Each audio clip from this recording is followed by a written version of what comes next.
सिलीगुड़ी नगर निगम ने एक बार फिर अवैध निर्माण के खिलाफ अभियान चलाया है। अदालत के निर्देश के बाद आज नगर निगम के कर्मचारियों ने वार्ड नंबर 43 अंतर्गत हिमाल शहीद इलाके में एक अवैध निर्माण को ध्वस्त कर दिया। जानकारी के अनुसार पिछले कई दिनों से इस अवैध निर्माण को लेकर अदालत में मामला चल रहा था। आखिरकार अदालत ने अपना फैसला सुनाते हुए उस अवैध निर्माण को हटाने का निर्देश दिया, जिसके बाद आज विशाल पुलिस वाहिनी की मौजूदगी में इस अवैध निर्माण को तोड़ दिया गया।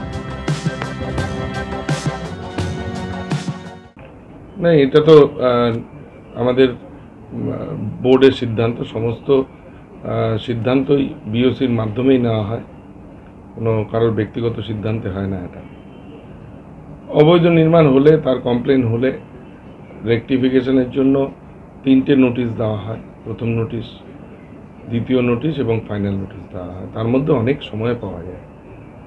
যারা রেকটিফাই করেন তারা নিজেরা করে নেন, যারা রেকটিফাই করেন না তাদের বিরুদ্ধে অ্যাকশান নিতে হয়। এটা তো আইনেই আছে, মিউনিসিপ্যাল কর্পোরেশন অ্যাক্টে পরিষ্কারভাবে লেখা আছে। এবং শহরের বিভিন্ন ক্ষেত্রে আমরা লক্ষ্য করছি যে প্রচুর এই ধরনের ঘটনা, যেগুলো অনারেবল কোর্টের কাছে চলে যাচ্ছে এবং অনারেবল কোর্ট সেটার আমাদেরকে নির্দেশ দিচ্ছে, সেই মতো করে আমাদেরকে কাজ করতে হচ্ছে।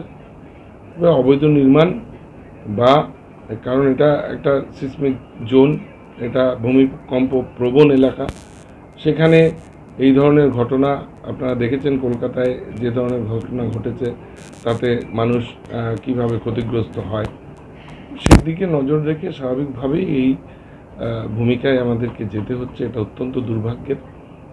তাই সবার কাছে আপনাদের মাধ্যমে আবেদন করব, যাতে পুনর্নির্মাণ যেটাই হোক না কেন সেটা যেন আইন মোতাবেক হয়।